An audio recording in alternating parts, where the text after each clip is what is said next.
एकदम चटक हरा रंग था उस टीन के संदूक का। उड़ते हुए कबूतर, झरने, नदी, पहाड़, पेड़, सब कुछ चित्रित था।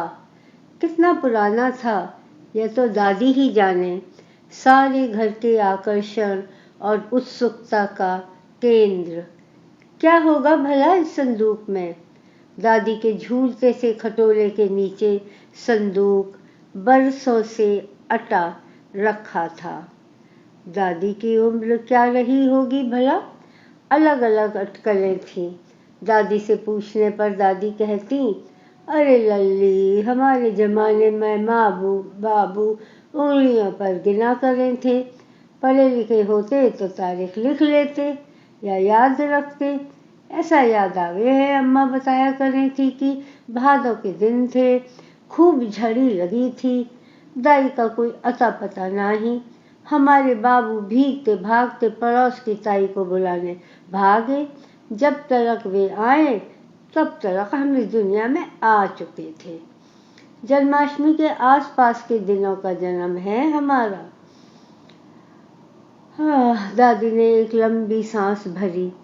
आने की तो खूब जल्दी थी, अब जाने की जल्दी है, पर भगवान जी सुने ही ना। साथ के सभी एक एक कर चले गए, पर मैं रोज कहूँ भगवान जी को, अब मन ऊब गया है इस दीन दुनिया से। जिनकी जरूरत ना वे खूब जी जाएं, और जिनकी जरूरत हो यहाँ वे जल्दी चले जाएं। दादी अपने प्रिय पोते को याद करती जो कैंसर से 2 साल हुए गुजर गया था। दादी को जीवन से विरक्ति हो चली थी, पर अपने हरे संदूक के प्रति उनकी आसक्ति कम होती नहीं दिखाई दे रही थी। हफ्ते में एक बार दादी रामू काका से संदूक की झाड़ पोंछ जरूर करवाती। कभी कभी हम देखते दादी अपने कृशकाय हाथों से संदूक को बाहर खींचने की नाकाम कोशिश कर रही हैं। अगर कोई बच्चा आसपास होता तो दादी का संदूक बाहर निकाल देता। दादी ढेरों आशीष देती। दादी, इस संदूक में ऐसा क्या है जो तुम इसे हमेशा अपने पास रखती हो? अरे बेटा, इसमें मेरी जीवन भर की जमा पूंजी है। जैसे? अरे किसी दिन खुद ही देख लेना। पर चाबी तो हमेशा आपके पास रहती है। हाँ, अब कितनी महंगी महंगी चीजें रखी है इसमें। तुम बच्चों ने कुछ इधर उधर कर दिया तो?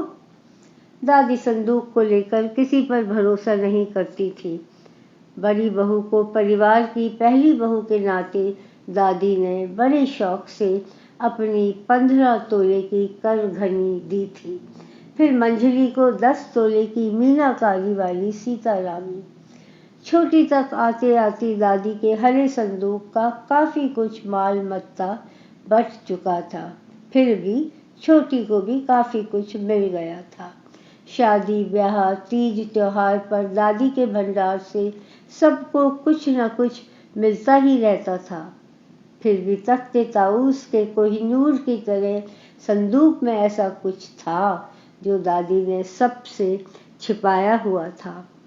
सच पूछो तो जितना इंतजार दादी को अपने जाने का था उससे कहीं ज्यादा इस हरे संदूक की चाबी अपने हाथ में लेने की उतावली तीनों बहुओं में थी। अब दादी किसको चाबी सौंपेगी पता नहीं। बड़ी बहू दादी की अधिक विश्वास पात्र है तो चाबी उसको मिले इसकी अधिक संभावना है, पर बाकी दोनों अपना हिस्सा नहीं छोड़ने वाली। हिस्से बराबर के होंगे। और 2 नंदे वे तो अपना अपना दहेज लेकर विदा हो चुकी हैं। नाक साक का कुछ उन्हें भी दे देंगे।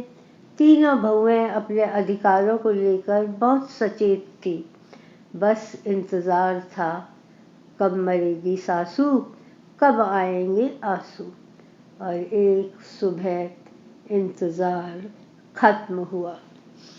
दादी खटोले के पास फर्श पर पड़ी हुई थी। शायद संदूक को बाहर खींचने की कोशिश कर रही थी। बंद मुट्ठी में थी भारी से ताले की भारी सी चाबी। बड़ी बहू ने जैसा अपेक्षित था चाबी अपने कब्जे में कर ली थी।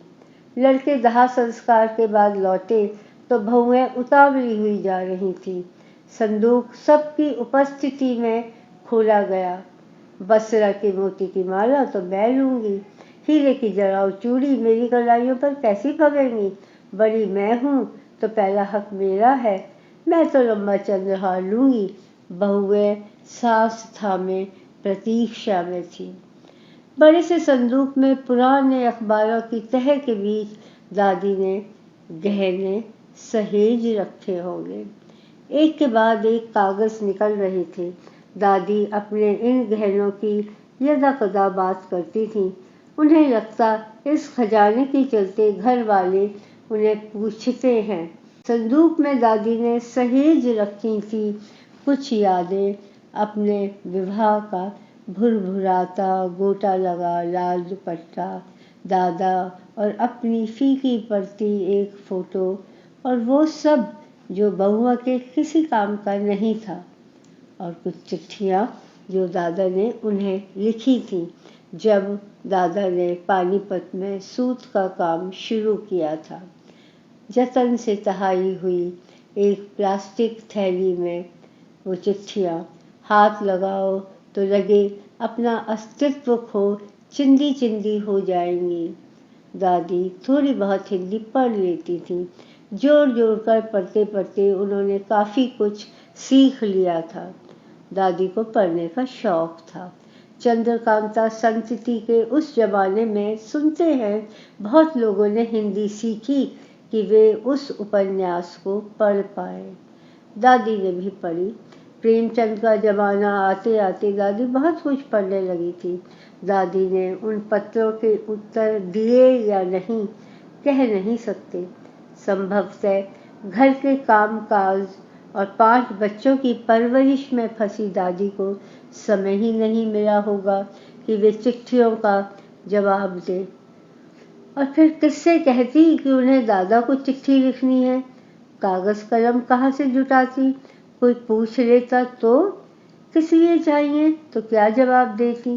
तो दादी ने दादा की यह अमूल्य निधि इस हरे बक्से में छिपा कर रख छोड़ी थी। यही तो थी उनकी जमा पूंजी जिसे वे आहे बघाए सबकी नज़रों से दूर बक्से से निकाल कर पढ़ती।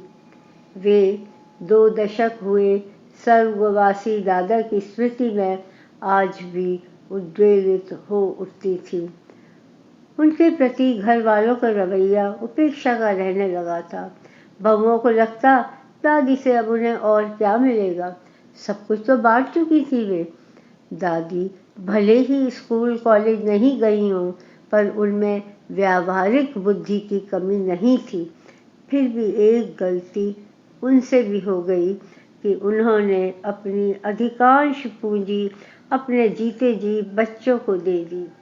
अब इस गलती को सुधारा तो नहीं जा सकता, पर एक उपाय था दादी के पास, और यह उपाय कारगर साबित हुआ। दादी ने पूरे परिवार को यह भरोसा दिला दिया कि अभी भी बहुत कुछ माल मत्ता है उनके पास। वे अपने ज़माने की गहनों की बात करती। अरे मेरे कानों के छेद खूब बड़े हो गए हैं, डर लगे कि कहीं मेरे हीरे के टापस निकल कर गिरी ना जाएं, इसलिए अंदर ही रखूं हूँ। या कहती, बहू मेरी सास ने मुझे 20 तोले की तगड़ी चढ़ाई थी, अब तो उसका कोई रिवाज नहीं रहा। मैं सोचूं कि तुम तीनों अपने लिए एक एक लंबी सख्त लड़ी बनवा लेना। अब इतनी हिम्मत तो किसी में नहीं थी कि कहती, अम्मा जी अभी निकाल दीजिए, हम सुराल को बुलवा लेते हैं। दादी ने मन ही मन अपने गहनों की लंबी सूची बना ली थी। अब कहाँ मिले हैं बसरा के मोती, तेरे बाबू ने खास बम्बई से मंगवाए थे। अरे तेरी ताई तो उसे देख जल भुन जावे थी, शादी ब्याह के मौक़ों पर ही पहनू थी वह सीताराम। बहुएं कभी कभार कह देती, अम्मा जी कभी निकाल कर हमें भी तो दिखाओ कैसे दिखे बसरा के मोती, कभी हम भी तो पहने। हाय हाय क्यों ना, सब कुछ तुम्हारा ही तो है, एक दिन तसल्ली से दिखा दूंगी। आज वो प्रतीक्षित दिन सामने था। पूरा परिवार भौचक सा संदूक से निकाले सामान को देख रहा था। दादी ने कैसी रद्दी संदूक में भर रखी थी। अरे ये सब तो एक छोटी सी संदूकची में सिमट जाता। क्या औचित्य था इतने बड़े संदूक को इतने यत्नपूर्वक संभालने का।